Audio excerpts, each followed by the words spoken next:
Hey, first grade friends, welcome to today's writing lesson. I am sure that you've been doing amazing work with your fairy tales, and I cannot wait to hear about them. Mrs. Sprunger and I have been waiting to hear some more of your fairy tale stories all coming together. One thing that great authors do is they always work by themselves and sometimes with the publisher before it gets published to edit their book for any mistakes that they may have made.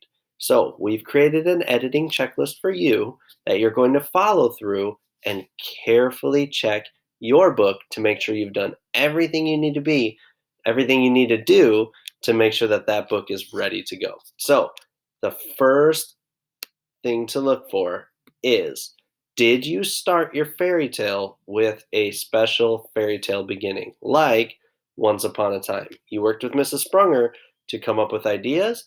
Make sure that you've included it there. If you did, make a check mark.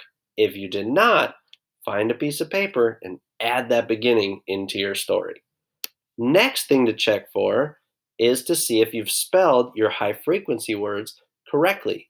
I've included a list here that you can link to because you don't have a word wall at your house, but I've included that first 100 set of words that should be spelled correctly. So check to see if you spelled those high frequency words correctly.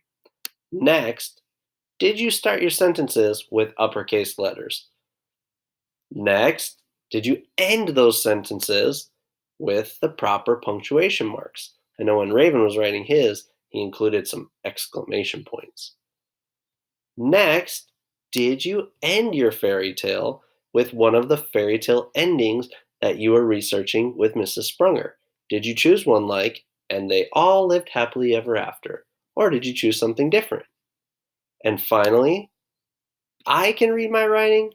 My family member can read my writing without my help.